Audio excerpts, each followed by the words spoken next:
All right, the recording button is on, and I pray to the Facebook gods that it's actually recording, but I know we're recording on Zoom, so that's good enough for me.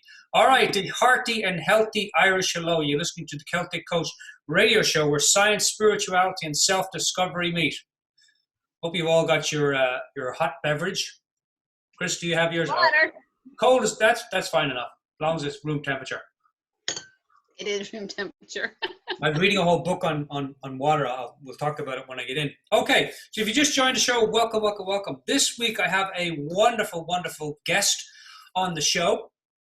And in case you're wondering, okay, well, what is the Celtic Coach Radio Show? Think of it in terms of if Marianne Williamson, a softer version of Tony Robbins, and Wayne Dyer, if he was still alive, they had a baby, it would be called the Celtic Coach Radio Show. So we're going to be talking a bit about science. We're going to be talking about health. We're going to be talking about coaching, self-discovery.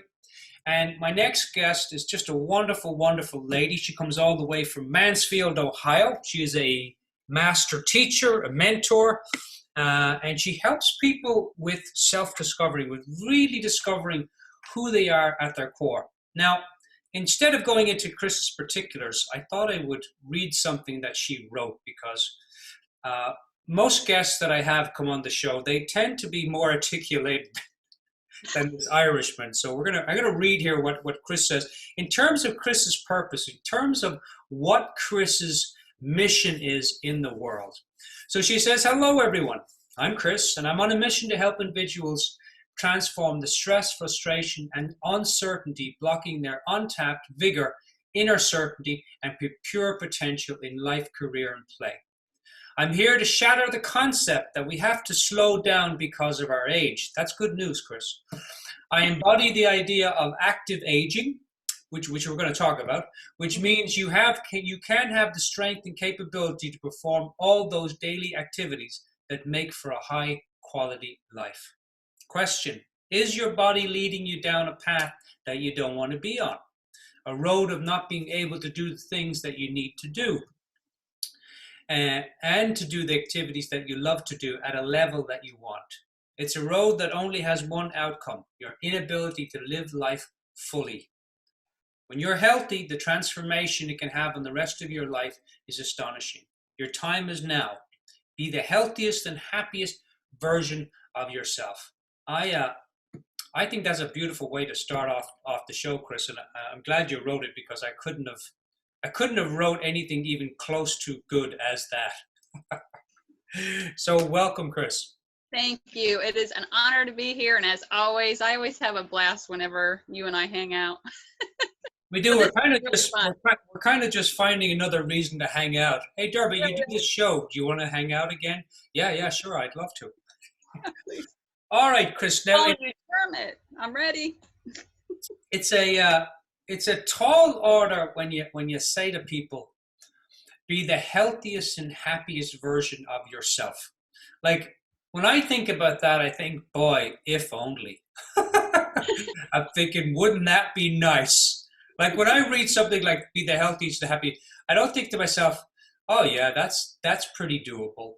But you're someone, Chris. The reason that I like hanging out with you and I have such respect for you is that you really embody that. You really believe that that's possible for people. Yeah, and I'm happy that is so because I just turned 50 and so things are starting to fall off. 54, so.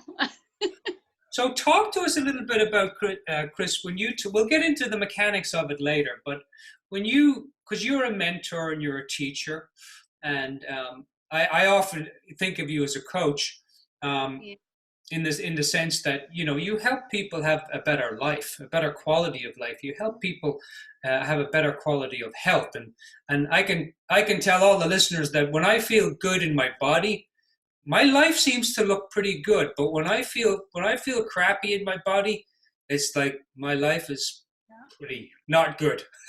There's other words that I won't use.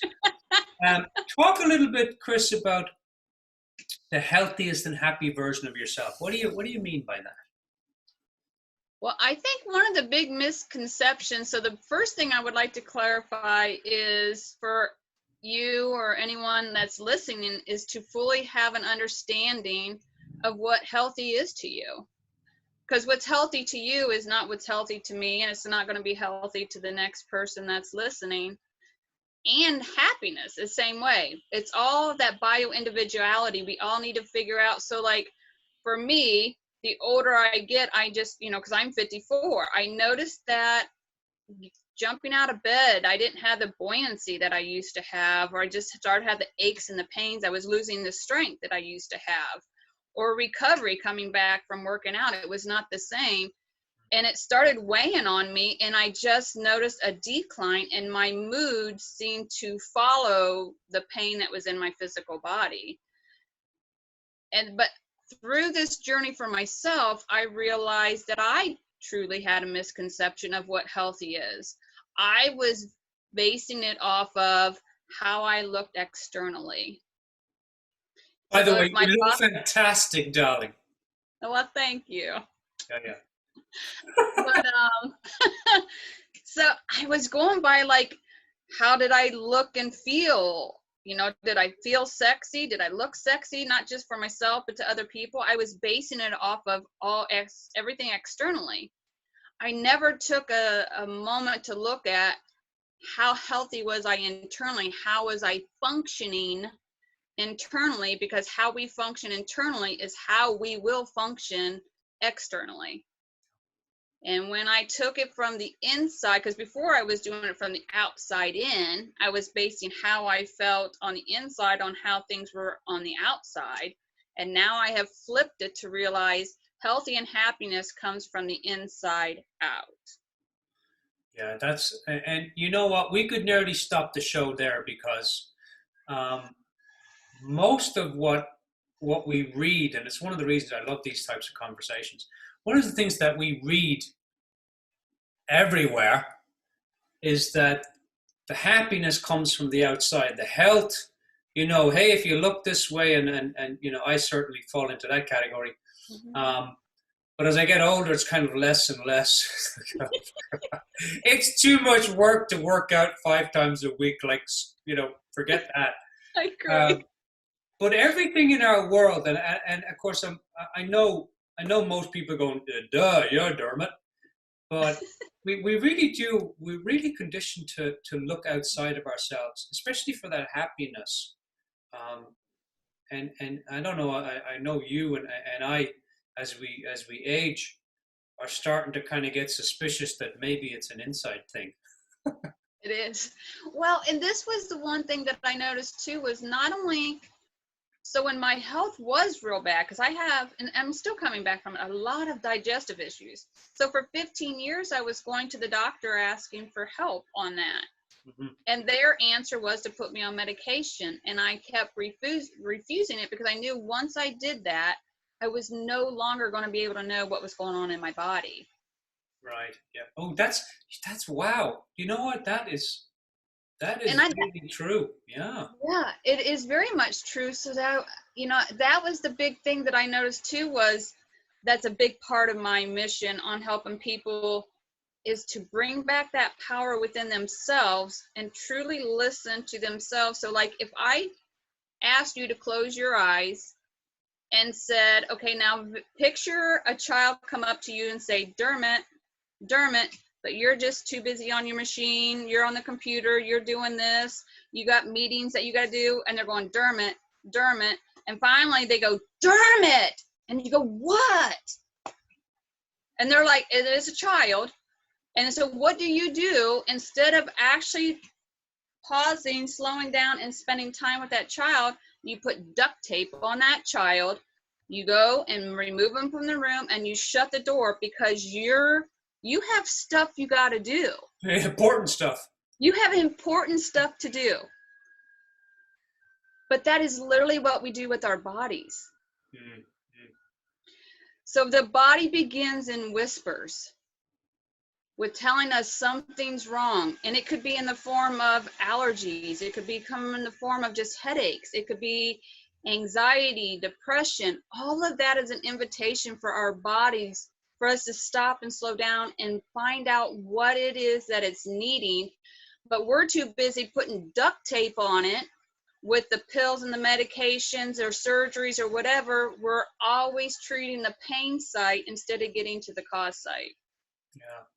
Well, you're speaking to the choir there. I was reading this book, wonderful book. Don't ask me to pronounce the guy. It's an Indian name. It has Batman in it, but it's a really long name. But the book is you're not sick, you're thirsty, and he talks about how a lot of these symptoms in the world, asthma, a lot of these different symptoms, diabetes, a lot of them are not. And again, by the way, anyone listening, I'm not a doctor. Chris, here's the disclaimer: we're not doctors. If your leg falls off, go to the doctor. This information may not help. Right. If your head explodes, you may want to go to the hospital. Don't listen to this audio first. But But I can help you after that. Go ahead. Yes, yeah. Put it back together. But we're hopefully we're sharing some information, and we're going to get to it eventually, I'm sure. That's going to be helpful. That you're going to find helpful. So you had a lot of chronic digestive stuff going on, Chris?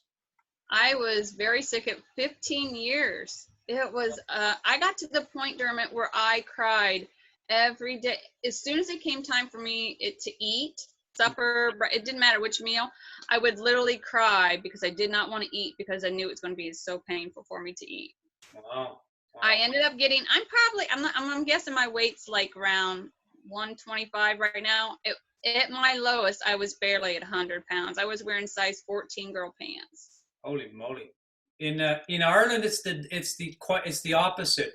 We cry at the end of the meal because there's no more food, but you were crying at the start. I was crying at the start of it because I was in so much pain. But here was something I didn't realize back then. I didn't realize the trauma from the rape and the things that I had gone through as a child. I didn't realize. I knew it had messed with me. I had mental pain from it. What I didn't realize, the connection back then on the mental pain, what it was doing to me physical. Yeah.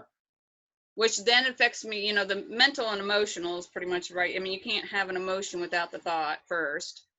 And so it just was a perfect storm that was happening within my body. But it started out, when I remember in my teens having the severe pain in my chest and my back. And I remember my brother Lee constantly just rubbing my back, and we never figured out what it was. And so that was at 14. And so you got to take back, I've only been on this journey. I became a health coach 3 years ago. So for all those years, so I had the whispers back when I was a kid. I didn't know, they just take you to the doctor. Nobody teaches us. They teach us physical health. They teach us how to be fluent in English, to be fluent. Well, I haven't mastered that one yet. Fluent in Spanish or French, but nobody teaches us how to be fluent within our own bodies. And what that means, we're taught to rely on other people. Yeah, boy. Wow. Yeah, that's so true. I remember having a conversation with you, and we were talking about being a student of our own bodies. Would you talk a little bit about what do you mean by that? Because that really hit me when we were talking that time. I was like, wow, a student. Because I mean, when you were talking about the duct tape, yeah.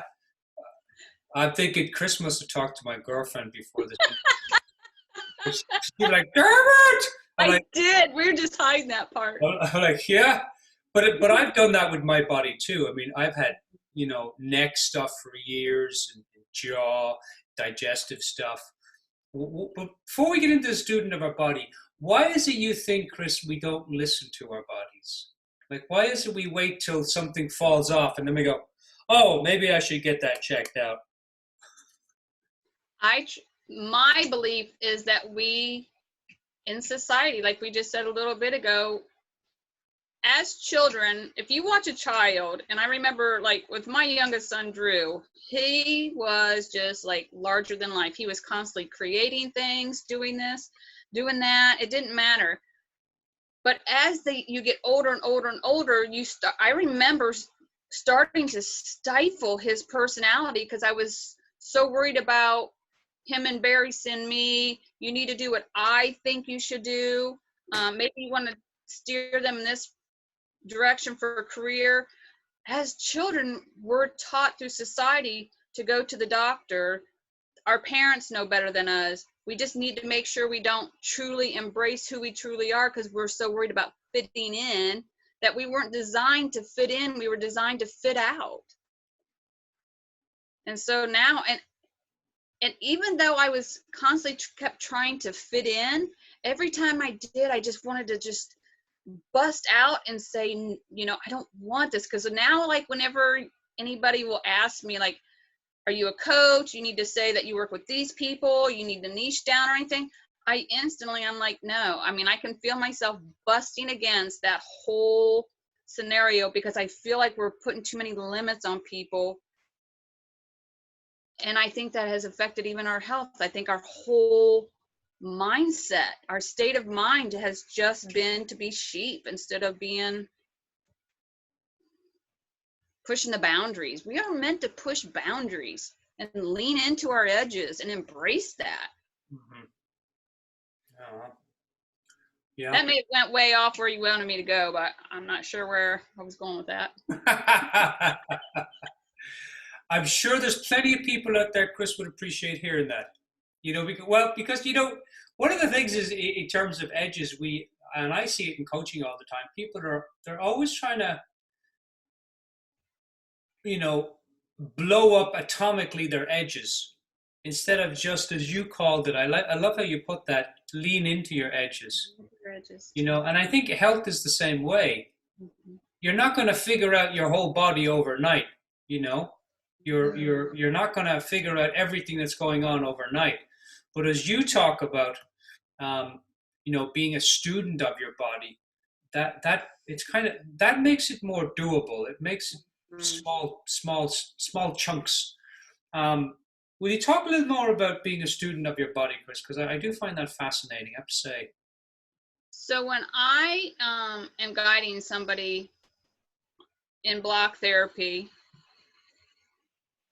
I always tell them I may guide them into doing certain movements, but I always tell them at any given time that your body's asking you to go a different direction or do something different. Really hear that voice, be a student of your body, and lean into that. And I don't care if I'm going this way, you go your way. Mm-hmm. And then I will follow you. And that's reprogramming them to wake up to their own inner wisdom. And because that's where their inner certainty, I see it even in my own life when I was constantly looking for answers outside myself, whether it be from my health or for business on how to grow my coaching business. I was constantly looking from somebody outside that I wasn't listening to myself. And so when I became a student of my own body and the own voices, and I slowed down, that's probably the biggest thing that I have ever gained from Steve Chandler. That was the first time last year that I'd ever heard the slowing down. I was like, what? Why the hell do I want to slow down for? You know, I want to get there quick. But that comes back to the same way with our health. People want pills. They want that instant gratification. They don't want to take the time sometimes to find out really what the cause side is. They just want to feel better and feel better now. Right. Now talk to us about what is the block therapy. Because when I remember when the first time you talked to me about block therapy, I went on YouTube and I typed in the block. And I got like all these freaky stories about jail and prison systems and Steven Spielberg, how he blocks and how he does his different scenes. Couldn't find anything on. So what should I put in there? Block therapy? I don't think I put therapy. I think I put the block.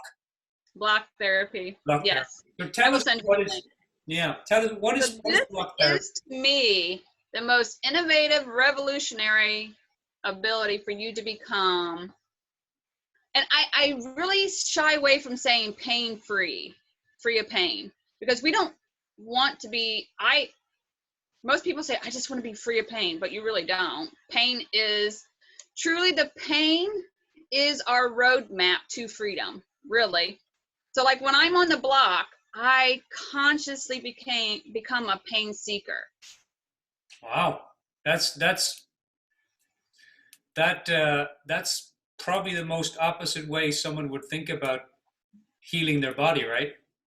Exactly. And what you do is, so I guide them on the pain, and that's where you become a student of your body, because if I'm starting to tell you to come to another move, but your body's saying either stay or go in this other direction, then I want them to follow that, because the body is our ultimate truth. It will never lie. It's Yeah. when we allow our head and the chatter to get in the way that things get all wonky on us. So when and that's where I really talk about lean into the edges, because if you notice, the block has edges. When we lean on the edges, it's more painful than if we're laying on the flat side or even this side. So I will literally tilt so let's just say, I'll give a story. I had a woman I know reach out to me. She's actually a massage therapist. She contacted me. She said, Chris, I have this pain in my shoulder from doing massages for 20 years. You know, massage therapists, I mean, they're hunched over. I mean, they do it. That's hard work what they do. Yeah, yeah. And they're taking on all that energy too of people, Yeah. not just the physical Yes. part. And she's just like, is there anything that you can do to help relieve me of my shoulder? And of course, she doesn't have a block. So she said, I have had so many massage therapists. We're getting there, we're deep tissue, and we're trying to get it all out. And I'm like, so what shoulder is it? And she said, it's my right shoulder. I said, do you have some hardback books? And she said, yes. I said, I want you to guys explain to her what to do is begin on the belly, open up the channels to warm up her body. I said, then I want you to block or book the left rib. And so I told her to lay the block right here. And to this day, that's been 4 weeks ago, and that shoulder is still not bothering her. Her hook, where this has come to her pain was in the shoulder, but the cause site was her left rib. Oh, is that pretty normal that, you know, you can have a pain here, but the cause is somewhere else? Is that? Oh, when I had another one of my clients, when Ron was on, we were working on his psoas because he's really big into hiking and jiu-jitsu. We were working on his psoas, and he was having a lot of referred pain clear up in his hands. And he was having a lot of injury problems up in his shoulders, and he could feel the referred pain and the release happening clear down here on his psoas. So that's where that's where you really become leaning into the edges, because the block reminds us to slow down. And the breath is always the guide. So it's hard to be living in the future or living in the past when you're focusing so much on the block, and that's where you really drop down into your body. I have had so many aha and revelations when I'm in that zone of my body, because I'm opening up all the channels. My cells are getting more oxygen. It's getting more oxygen, blood cell, or I'm trying to sit there and think how I want to say that. It's getting more blood, oxygen to the cells, and so they're actually getting fed and cleaned. And so whenever we feel pain, it's literally our cells wobbling, saying, we need help here. We're not getting either enough nutrition. But what the block does is it opens us back up. So I almost need to take this down a little bit. So I don't know about you, but my posture does not always stay correct when I'm sitting at the desk. I can start out good, and next thing I know, then I'm like this. Oh, yeah, yeah. And so for years and years of doing that, what happens is the core literally, and this comes, I'm tying this back around to the one word I was talking about with healthy, is the word function. So what happens is the core, our rib cage, literally begins to collapse down into our core. And so think of all the organs. That's where all our organs are at. Your stomach, your intestines, the liver, it's all getting squished. Mm. And then you wonder why so many of us, on top of this, the mental state and everything else, there's not enough room in there for the organs to function properly because it's being squished. So picture a balloon where you're squishing on one side, so you have compression on one side, and then it is going into ballooning on the other side. Wow. I just geeked out on you. Yeah, no, I loved it. I loved it. Absolutely. I totally understand what you're saying. My posture, unless I have like Velcro on the chair and then Velcro on my back, and I can't, I'm just stuck to the chair. That kind of keeps me up. But yeah, I'll do that. I'll notice, after 20 minutes, and plus we're on the computer now. I mean, Yeah. joke, we're on the computer right now all the time at home. Yes. Now, where did this, so this is block therapy we're talking about. Block therapy. Yep. So, and two, I want to say real quick. So when we're doing this, so you know how like we were saying we do this? Yeah. Then we're pushing our heart and our lungs to the back. So our organs are literally getting displaced. And they're not, and so that's where all our pain is. So when you realign the body back up, you naturally have more energy. I am telling you, Dermot, I have more energy now than I have in years because my body isn't spending all of that energy adapting to healing. And I mean, it did here just a few weeks ago because I thought I had corona, but now it's just more readily available to do what I wanted to do. And instead of healing my body. Let's talk about that for a moment, the coronavirus, because I find it interesting that it attacks the immune system, and when you have your immune system is down, but yet what you're talking about, Chris, is like when we're at home and we're on the computer and we're crunched over, we're not moving, we're not breathing properly, everything is squashed. Our cells are not getting oxygenated. We're probably not drinking enough water. I mean, our freaking immune system has already been kicked in the butt just from that, right? Very much so. That'd be fair to say. Yeah. So I could see where the block therapy could just help with that. I mean, just having people have a better immune system because we're kind of fighting against ourselves. Like we're going outside and we have a mask on. And I'm not breathing in any fresh oxygen. I'm breathing in the frickin' carbon dioxide that's coming out of my lungs, and I'm breathing it back into my lungs. And that, I don't know, maybe because I'm Irish, but that doesn't seem like it's a good idea. I can tell you why I was quarantined. I cannot tell you. It wasn't because of your hair. Yeah. Oh, I am telling you, people, I literally just got my hair, was able to get it cut and colored 2 days ago. I thought I'm going to have to wear a hat with Dermot. Yeah. It was bad. I would have had to go steal your hat. Yeah. But there were many times I was running to the window. It was like I would literally go into a panic attack. I felt like I was having anxiety attacks, and my body would literally run me to the windows, and I'd flip open the windows, and there I am hanging my head out the window because my body was craving fresh air. Yeah. Because even the oxygen level in the house, it's not the percentage, and I don't remember, I have the notes somewhere written down, but it's a much lower percentage of actual full oxygen than the oxygen that you get outside. So my lungs were not getting fully oxygenated.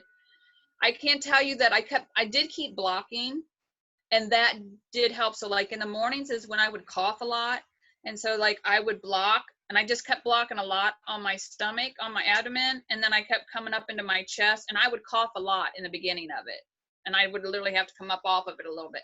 But the more I kept doing it, I could feel it was clearing out my lungs, and it was keeping my diaphragm and my lungs stronger. And when we create that space, it's in that space, that's where the magic happens. We're taking our body from being squished to creating a space that we were designed to have. That's where the magic happens. That's where freedom comes. And the block, literally with the breath and everything else, gives us that back.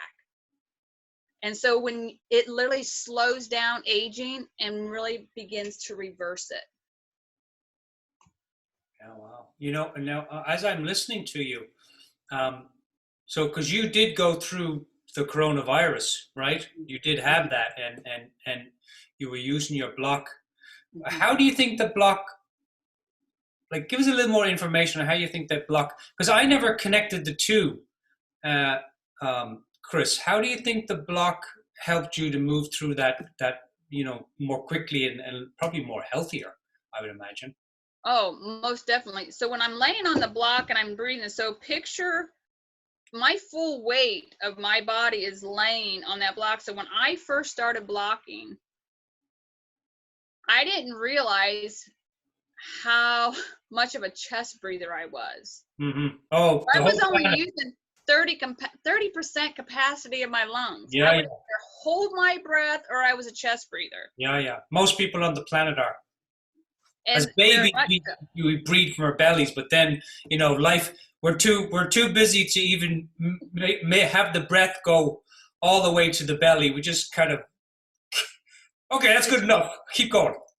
So sorry, I interrupted. No, you're fine. That is exactly right, because you took it right where I was going to. When we take the full breath, so when I'm laying on the block is what's creating the space. It's what's releasing the fascia. So what it's literally doing, and I didn't say this earlier, I'm literally releasing the fascia. The fascia is at the center of our health. It's what connects us. So like you and I are all about the mental and emotional health. We're all about the physical health. We're also all about the spiritual health. But what connects all of these things together is the fascia. Oh, now what? Now, If we didn't have fascia, our body would literally fall to the floor. so is that what happens when we age? We lose the fascia and then bits Yes. fall off, or Well, do you ever notice when we get older, we get shorter and wider? I've noticed. I have a lot of friends that have lost about 6 inches from It, aging. How does that happen? it's fascia.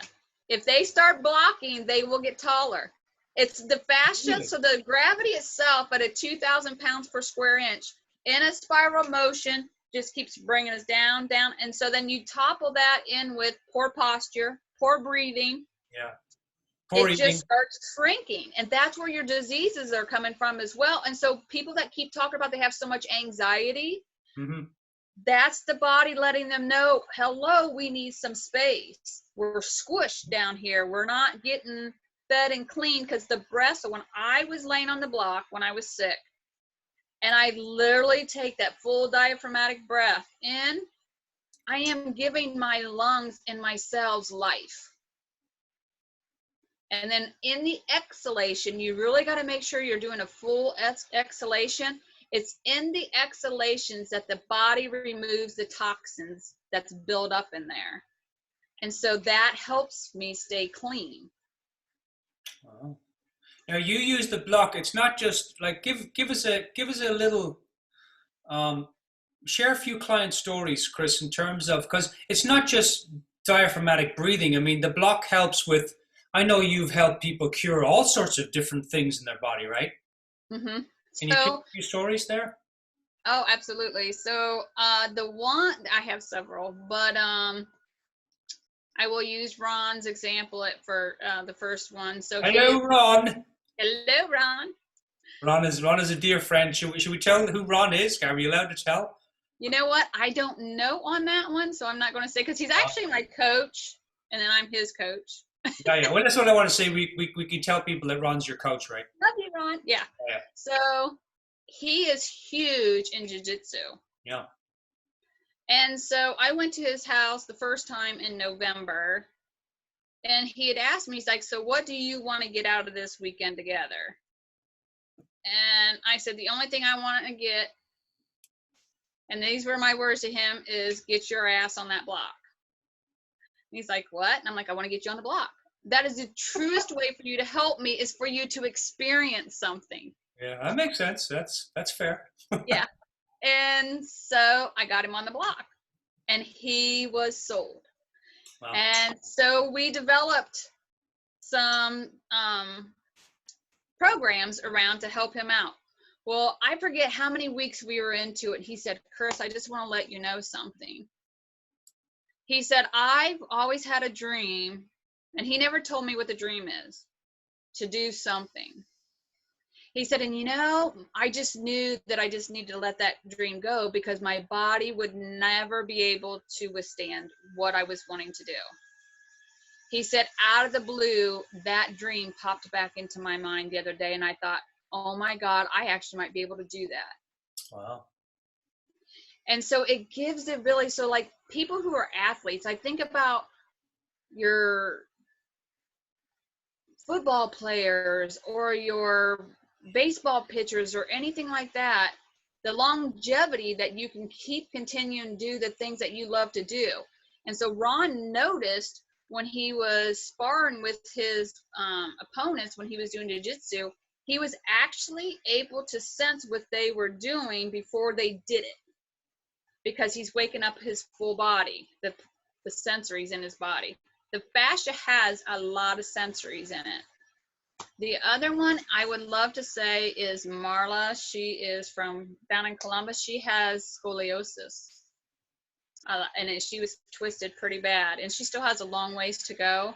But Dermot, I still get messages from her saying, oh my gosh, Chris, I was actually able to go out in the yard and work in the yard all day long and have the energy to do it. And I was not sore the next day. She said, I haven't been able to do that in a long time. And you can see her scoliosis starting to reverse. And these are people who thought that, because if you don't release the fascia, it's just going to keep twisting. It's just going to keep going and going and going, and they're just getting more and more and more pain. It's kind of like the glue that holds everything together, but if you don't, like, it gets tighter with it. Does it get tighter with age too? It does. So what happens is it's meant to be very fluid. Yeah. It has liquid and it's supposed to be very fluid, but what happens is it becomes very sticky. So I'll use the IT band, for example, which is a long band on the side of our leg, which that is a big mofo area. It's very painful when you first start doing it. A healthy fascia, you can lay on anything and it doesn't hurt. If you lay on something and it's painful, it's because your fascia is not healthy. But what happens is it literally will like get stuck to the hamstring, and then it sticks to the quad. They're all meant to work in unison, together, but separately. Does that make sense? You have your IT band, you have your hamstring, you have your quad. They all have their job to do. But what happens is when the fascia gets all twisted and gets sticky like glue, then the hamstring and they literally get stuck together like this, and then they can't hardly move. And that's where you get the friction, and that's where you're in the pain. And then it gets stuck to the bone. And here's something I want to say that people do not know. I was blown away when I realized this. Cellulite is literally fascia that is attached to the bone. You release the fascia, the cellulite goes away. Oh, wow. Wow. For all you women out there who are out there busting your butt trying to get rid of cellulite, you can block it away. Wow. I think you're going to have a lot of people contacting you after this call. Wow, that's pretty amazing. Will it grow my hair back, Chris? Actually, it does. Go on now. Come on now. I swear it does. Yes. People have reported, and I will vouch, my hair has gotten thicker. Well, you stop and think about it. So my whole thing is this is a thing that I'm really curious about. Because when I get on the block and I'm constantly removing the grip that are in throughout my body, the blood flow that goes to my brain. How many people have dementia or Alzheimer's or something like that? Yeah. Is literally from a lack of oxygen and blood flow going to the brain, and the cells are not getting fed and cleaned properly. That's been scientifically documented that's what's going on. With a lot of the elderly, they're just not getting air and water into the cells. Cells are like prunes. Yes. And I am telling you, I heard Michael Neal say this word the other day, and I was just like, yes, that is exactly how I feel throughout my year of blocking, is I feel like I have more buoyancy. Yeah. Like I'm going back to childhood where I just have more buoyancy, or I'm lighter, I have more energy, and and I sent you that video of that Aladdin, in the movie where he sets him free, and that's literally what you feel like. The constraints, when he sets the genie free and those break free, that's literally what you feel like.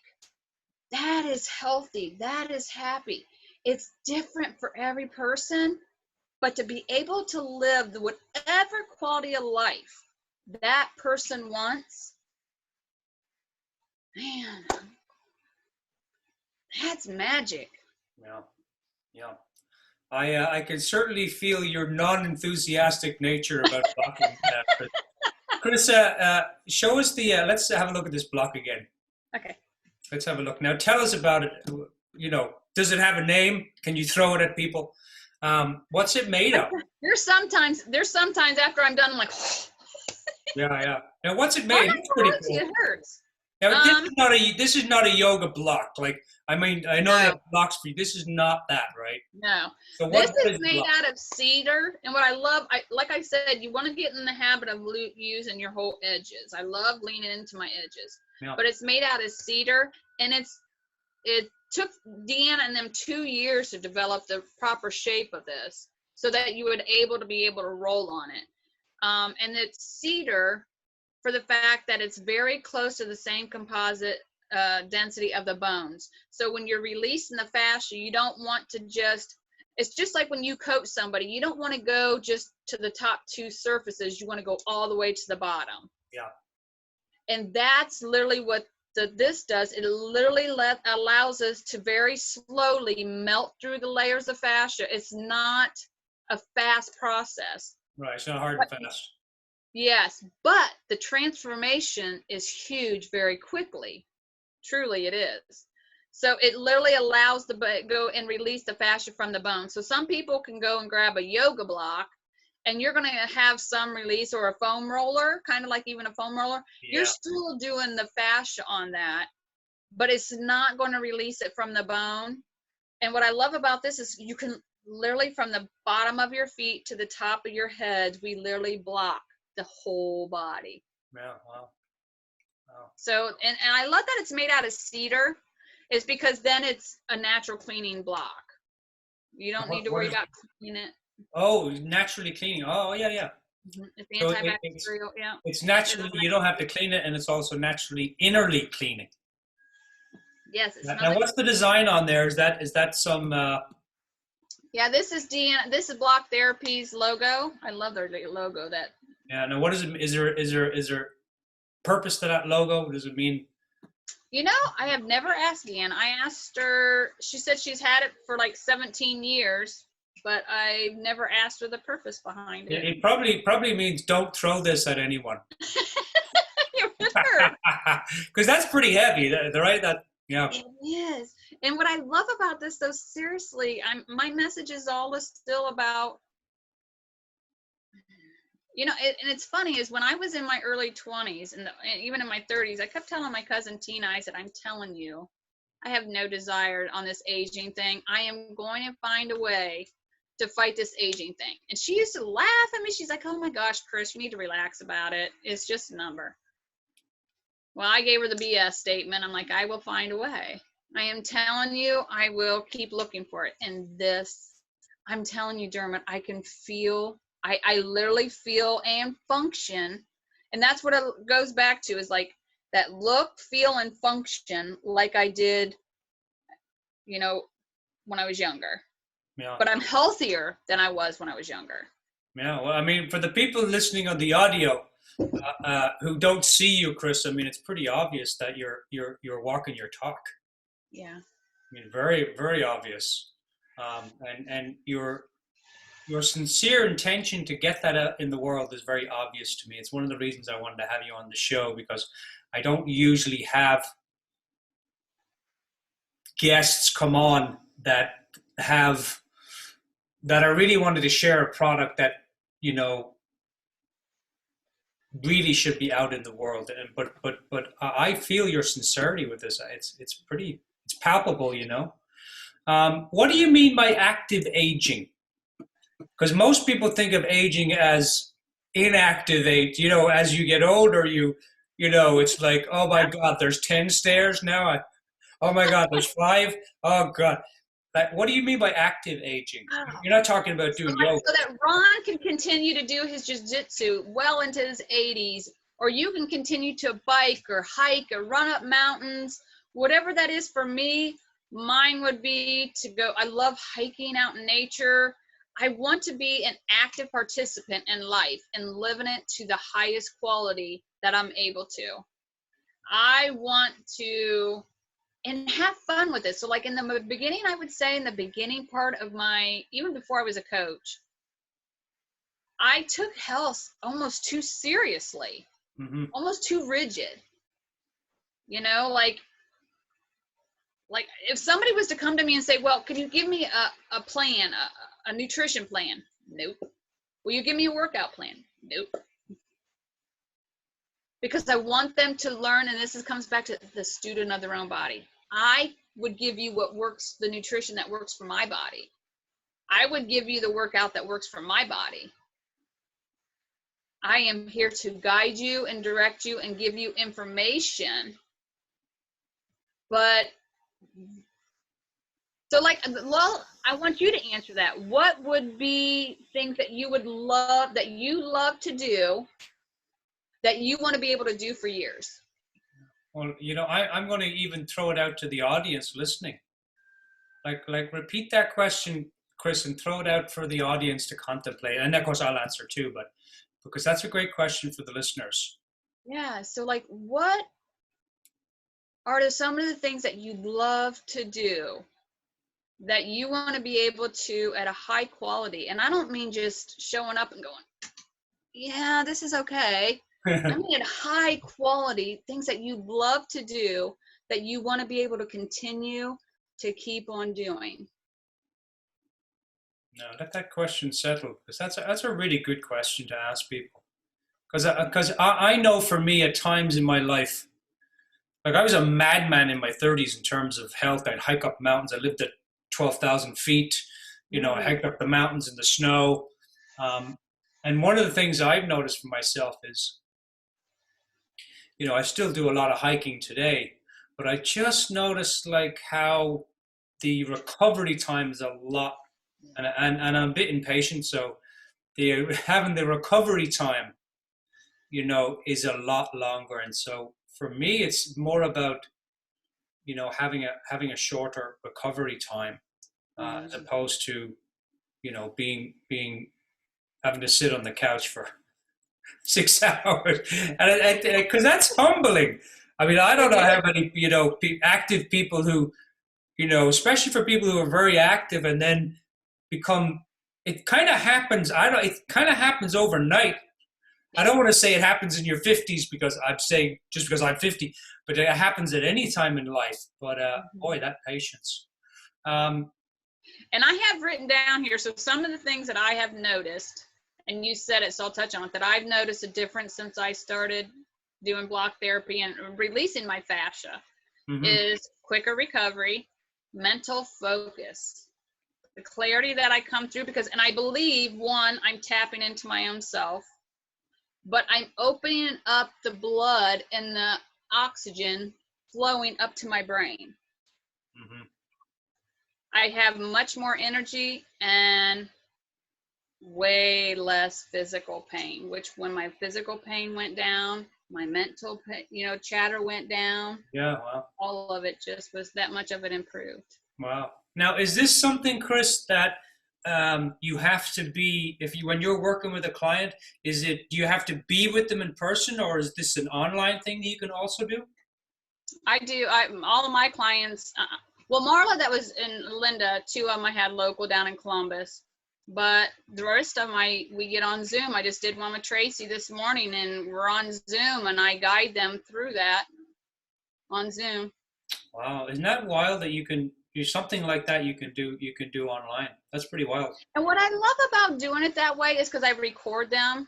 So like when Tracy and I first began, there were many things. So like we even do isometrics on the block. I mean, I put you through some exercises on the block because we want to strengthen your fascia. At the same time we're releasing it, we want to strengthen it. Yeah.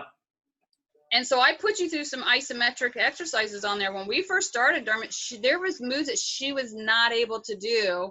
And within 5 weeks, we went back and revisited one of the toughest classes, and she was able to do half of it. Now, do people get insights about their body? Mm-hmm. Like, does the body, because the body gives us, like the body speaks to us, right? When you're doing Mm-hmm. blocking. So do people get insights about, oh wow, I'm releasing this old stuff, or I mean, how does that work? So I will, the one thing I remember at the beginning of it, I was blocking on my right rib, which is where your liver's at. And so like neither side, both sides are going to have some pain to it, but the sensations are going to be completely different.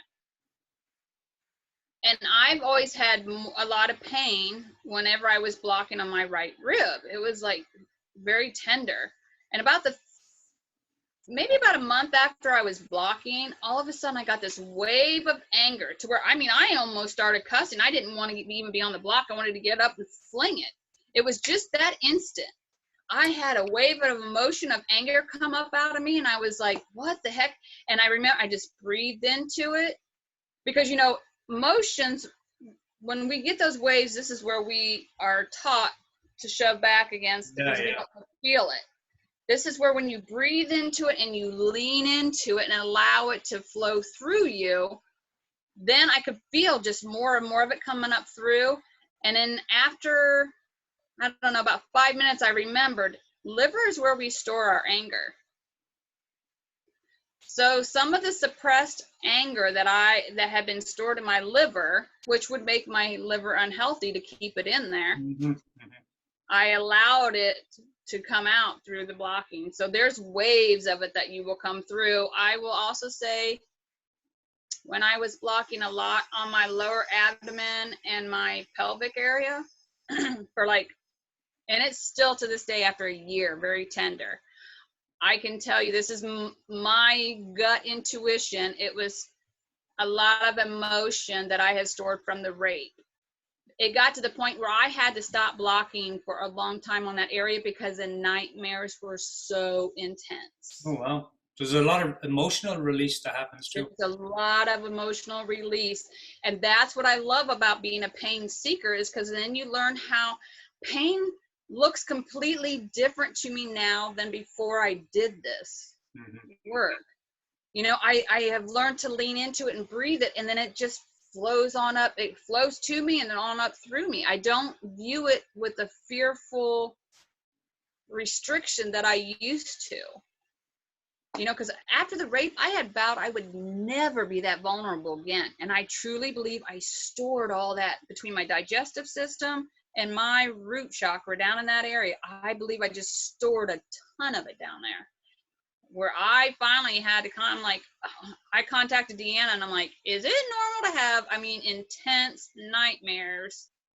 And she said, have you ever had any trauma down there? And I said, yeah. And she said, yes. And I said, well, that was my intuition, but I just was kind of checking with if anybody else had ever experienced that. Yeah. No, I totally know what you mean. I've often gone to my body work and release something, and then my dreams that night will be kind of wonky or weird, and I don't dream that much or remember them. So I totally know what you're talking about. So let's start to wrap up here, Chris. So you can work with people on site or online with the blocking. That's not a problem. How do you work with people? Do you create programs for that? How do you, if someone wanted to work with you, how does that happen? Well, I'm in that process right now of looking at how I can do a group, but I really love the one-on-ones. And the reason I love the one-on-ones is so, like, say if you were saying, hey, Chris, I really want to do this. You would send me photos, and then you and I would get on a call like this, and I can literally tell by looking at your body through your photos where your fascia's holding pattern is, and then design a program based on you, because we want to release it in a certain sequence. So that, so like, let's say if I would have kept blocking a lot with Ron because he was having a lot up here in his pain with his shoulders. Well, after I seen the photos, I could see his holding patterns were in his legs. He literally had natural releases in his shoulder by working down here on his bottom part of his leg because his holding patterns are down there. Yeah, yeah. So that's what we do. And then we designed a program, and then I design it, and I do it over a 3-month period because your body makes so many different shifts. So like you'll have a photo assessment at the beginning, and then you have another one at midpoint, and then another one at the end. And then we determine what progress you've made, if we want to continue working together, if it's something that you want to just to do on your own, and then we go from there. And either way is completely fine. It's amazing that people can do that from the privacy. It's one of the things I love about online is just people can do it in the comfort of their home, because I think people feel just more relaxed. Yeah. You know, I've thought about getting an office downtown, and the more I think about it, it's like, how, you know, I'm more relaxed in my own office, you know, in my own home. And I'm sure that adds to it too, people being in their own environment. It's like, you know, the people who get the death sentence from the doctor, and instead of staying in the hospital to die, they go home. Yep. And they get better. Yep. So, you know, yeah. So that's pretty amazing.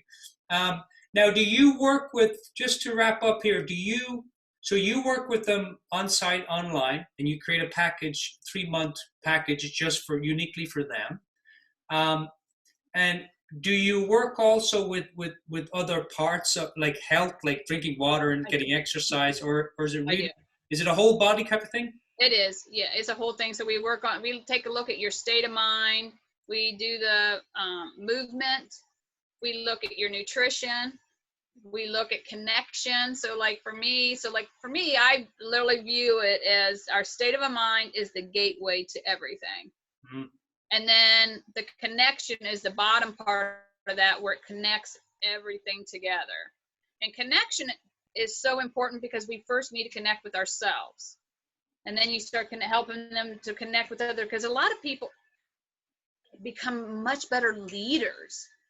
So if there's any corporations out there, this is a phenomenal way for people, because once they have this, they step into their own selves, they become a natural born, the leadership qualities that they have heighten. And so, so I work on the connection, the nutrition, the whole aspects of it we work on. And I really literally guide you and coach you while you're on the block, because I can sense or see if you're on the block and you're tensing up.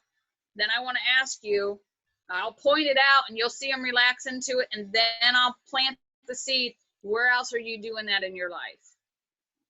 Mm-hmm. Right. As you do one thing, you do everything. How you do one thing is how you do all things. So if you're tensing up with the pain, physical pain on the block, where else are you doing that? And then we'll discuss that. Yeah, that's wild. It's such a radical approach, really, when you think about it, because we're conditioned to, you know, seek love and get the hell away from pain and fear, as mine. You're saying the opposite to. I'm asking you to. Yeah. I mean, your life will just completely change when you become when you physically consciously seek out pain. Your life will just change. Yeah.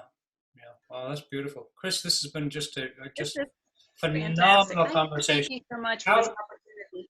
Yeah. How do if people want to contact you and hear a little bit more, or do you test drive people? Do you sit and have a conversation with them? How do people connect with you? Yeah, they can reach out to me through email at chrisstonercoaching@gmail.com. All right, and I'll leave. So that's Chris Stoner, STONER, Chris Stoner Coaching at gmail.com. Gmail.com. Okay, and I'll make sure to put this with the audio and the video for the listeners. Chris, take everything that we've talked about. No pressure. Take everything that we talked about today. What do you want the listeners to walk away with? What do you want them to really hear from our conversation today?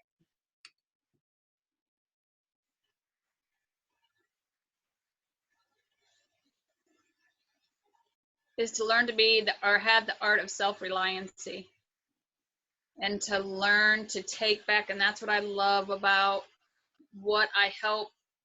Because even for me, I want people to, they don't need to work with me forever. I want them to learn how to stand on their own and hear what their body needs, and learn to be more self-reliant, and just shatter the concepts that you have to rely on somebody else always outside of yourself.